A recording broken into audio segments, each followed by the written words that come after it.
The June 25th, 2018 meeting of the Environment and Public Works Committee will now come to order. Will the clerk please call the roll? Mr. Baroth is excused. Chairman Brew? Here. Ms. DeFlorio? Here. Mr. Flagler-Mitchell? Here. Mr. Howland is excused. Mr. Mafucci? Here. Mr. Wilt? Here. President Carbone? Here. Is there anyone signed up for the public forum? There is not. Is there anyone present who has not signed up to speak who would like to address the committee at this time? There is not. The next item on the agenda is approval of minutes. You have the May 21st, 2018 minutes of the Environment, Public Works Committee before you. They stand approved unless the clerk is notified of any changes by the end of the day. The next item on the agenda is new business. Will the clerk please read the referrals? Mr. Clerk. Referral 18-0184. Move it, Mr. Chairman. Second. Moved by Legislator Wilt, seconded by Legislator DeFlorio and Legislator Flagler-Mitchell. Any discussion? Hearing none, all in favor, please signify by saying aye. Aye. Opposed? Item carries. Next item. Referral 18-0186. Moved by Legislator DeFlorio, seconded by Dr. Carbone. Is there any discussion on this item? See none, all in favor, please signify by saying aye. Aye. Opposed? Item carries. Next item, please. Referral 18-0188. Increase and improvement. Moved by Dr. Carbone, seconded by Legislator Wilt. Any discussion on this?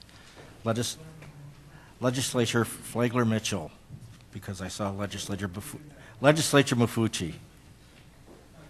Thank you very much.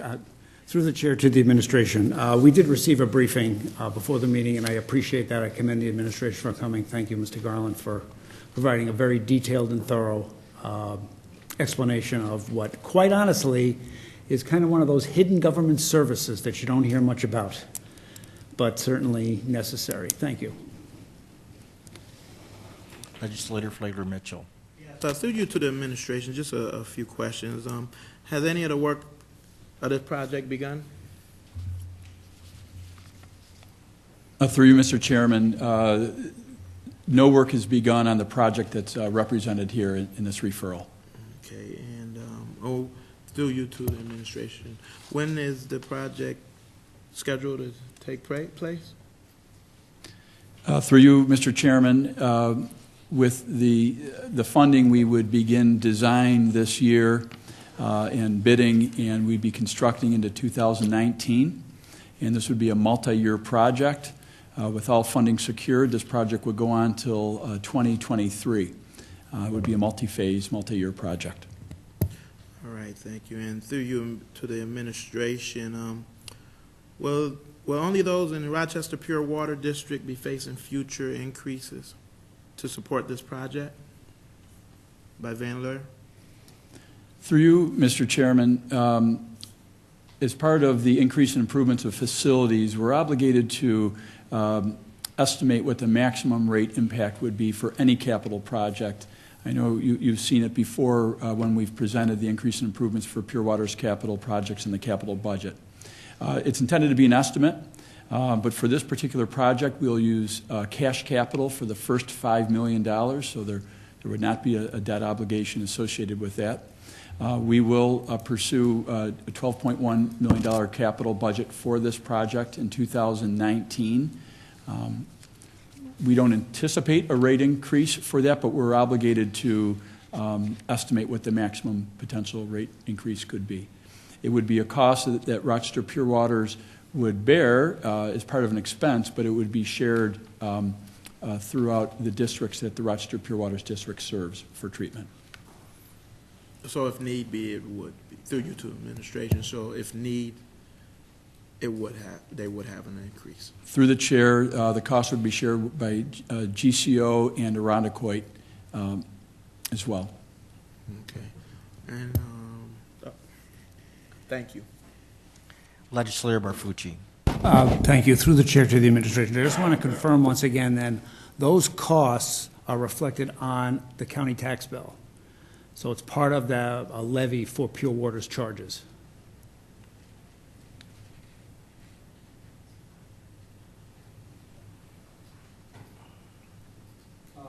Through the chair, not specifically for this project, but for capital in general, that those expenses are offset by revenues derived by the Pure Water's charges to its customers. I threw a chair to the administration, just one more follow-up question, so that if money needs to be raised to complete these projects, that's reflected on the county tax bill. Through you, Mr. Chairman, debt obligation associated with this project would ultimately become a capital expense.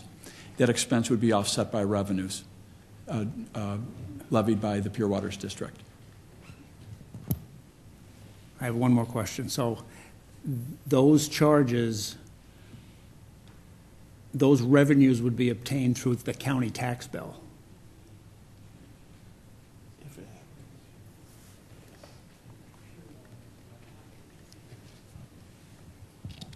Through you, Mr. Chairman, it's a Pure Waters levy that appears on the county tax bill. Correct. Thank you very much. That's what I was looking for. Appreciate it. Okay. Any other discussion? Mr. Chairman, to the administration, you said that would be Rochester, Arundequoit, and what other? Through you, Mr. Chairman, the GCO district, Gates, Chili, Ogden. And through you to the administration, they will share that burden if that was to take place, if they needed to raise money? Through you, Mr. Chairman, expenses associated with treatment and transmission from districts that send their flow to Rochester. Rochester bills those back based on the amount of flow that it treats. GCO sends its flow to Northwest Quadrant, but also to Rochester Pure Waters District to be treated at Van Lair. Arundequoit's flow goes to Van Lair. So they're charged back annually for costs incurred by Rochester District to be able to serve those districts. Okay. And just, thank you. Just final question. When will we find out if we're eligible for the financing form from the New York State Pollution Control Revolving Loan Fund? When will we find that out? Through the administration, through you, Chair, to the administration. Through you, Mr. Chairman, we intend to pursue grant opportunities, and we're obligated to seek authorization early on to be able to submit this through the state revolving loan fund. There's other grant opportunities through the CFA, which we'll be submitting in July. We expect to hear results in the fall. Okay, thank you. Any other questions? Okay. All in favor, please signify by saying aye. Aye. Opposed? Item carries. Next item, please. Referral 18-0190, authorized. Move it, Mr. Chairman. Moved by Legislator Wilt, seconded by Legislator DeFlorio. Any discussion? Legislator DeFlorio. Yes, through the chairs to the administration, are there any other municipalities that will be sharing this information with? Through the chair, we would share this information with other municipalities upon request through an intermunicipal agreement. Thank you. Any other discussion? Hearing none, all those in favor, please signify by saying aye. Aye. Opposed? Item carries. Next item, please. Referral 18-0203. Moved by Legislator DeFlorio, second by Legislator Dr. Carbone. Is there any discussion, Legislator DeFlorio? Yes, through the chair to the administration, can we get a brief explanation of the work that's being done at the detention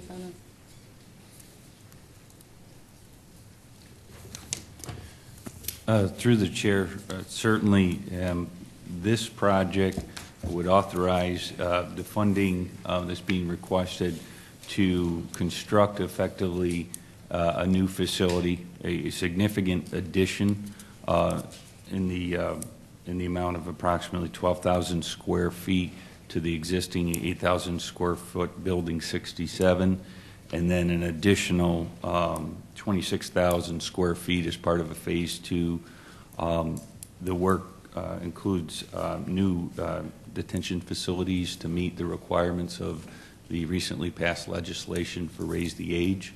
So the new facility would include the detention and support services, education, recreation, and administrative services necessary to support the current juvenile offender and juvenile delinquent JOJD population that is currently at the existing facility rather. And then it would also include the new 16 and 17 year old adolescent offender population that's anticipated as part of the Raise the Age legislation.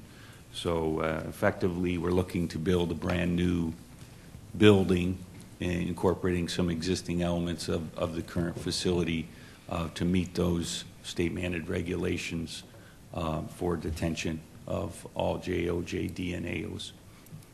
Thank you. And then one other question. Has the project been designed in such a fashion that it could be expanded upon easily, relatively easily, in the future if necessary? Through the chair, yes, it has. The day one design, if you will, was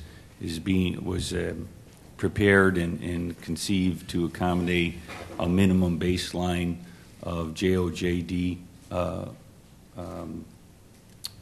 clients, if you will, and then an anticipated number of AOs as a result of the legislation.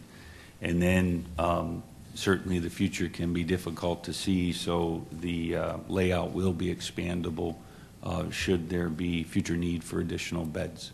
Great. Thank you. Legislator Marfucci. Thank you. Through the chair to the administration. So in terms of paying for this, in the 2018 year, those funds are being raised through the county budget part of the tax bill?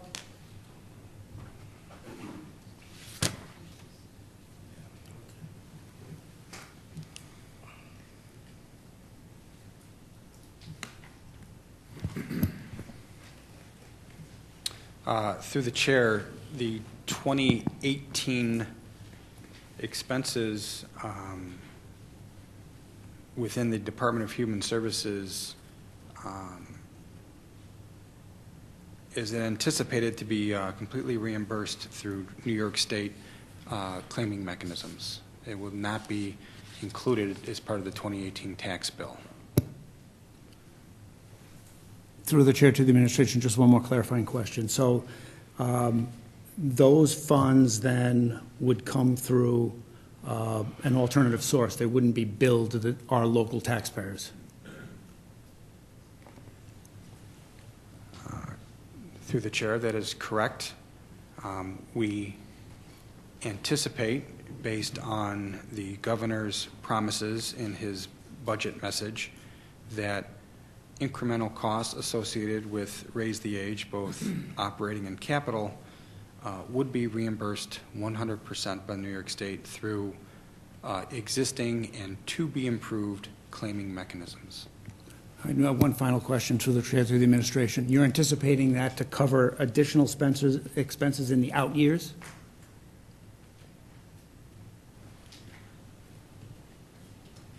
Through the chair.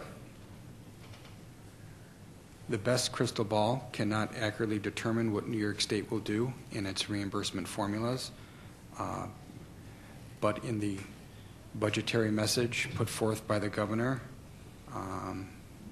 the governor has suggested those reimbursements will be available in outlying years.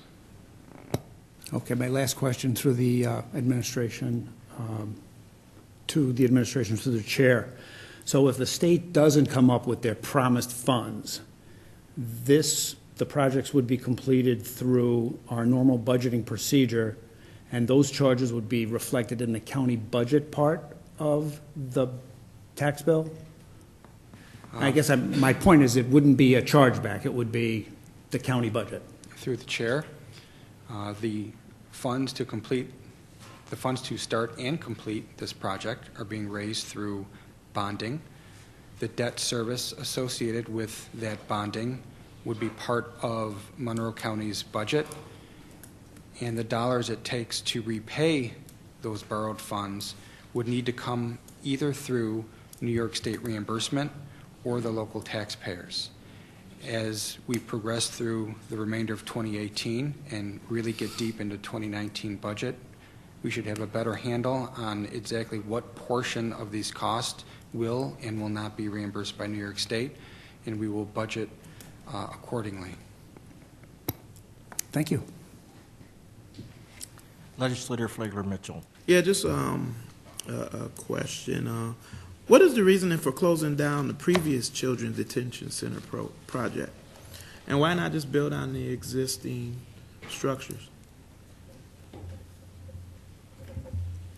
Through the chair, that is in fact exactly what we're doing. We're not shutting down the prior program, but from a constructability standpoint, we do need to maintain the current operation while we construct the proposed facility to meet the future regulations. So there's actually two buildings, existing buildings that comprise the current Children's Detention Center facility.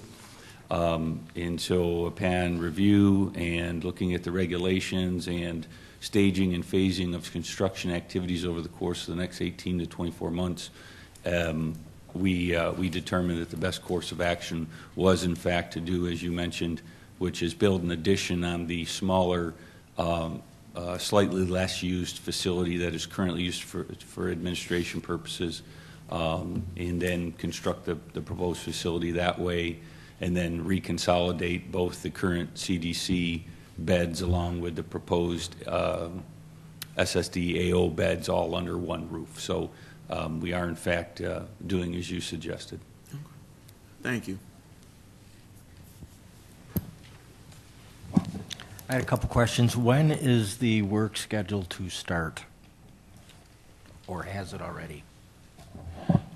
Through the chair, under the prior authorization for the Children's Detention Center project, we had developed a master plan by the end of 16 that contemplated the needs for the remaining needs for the existing CDC, and also tried to anticipate potential needs as part of the then planned Raise the Age legislation. Based on the Raise the Age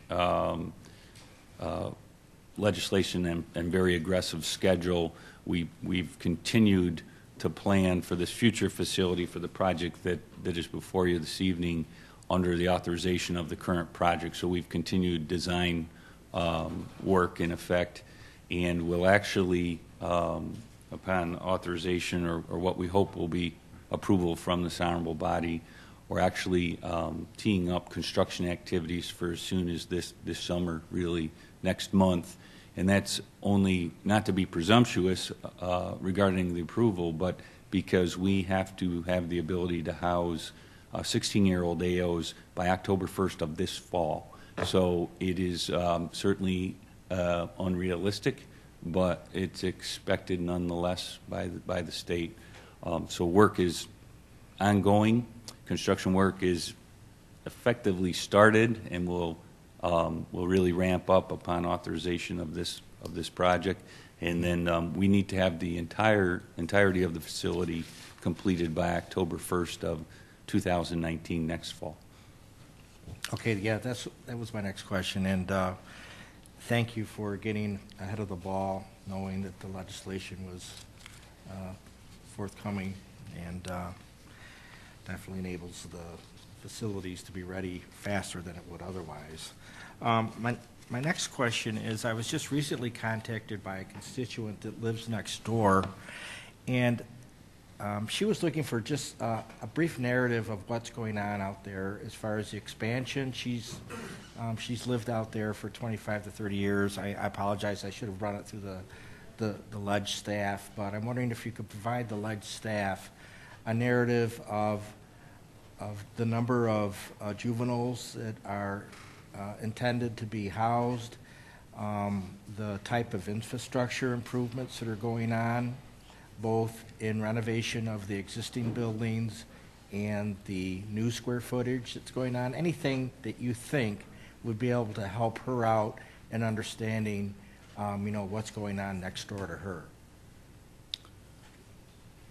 Through the chair, yes, we can provide Okay. that. Thank you. Chair, you might want to advise her that the state has a large facility there too. So what we're doing is different than what the state may be doing as well. Right, realize that. Thank you. Any other matters to come before the committee? Legislator Flagler Mitchell, sorry. Chairman, just a quick question. Do we have any MWB contractors working on this project? Through the chair, we certainly expect that we will.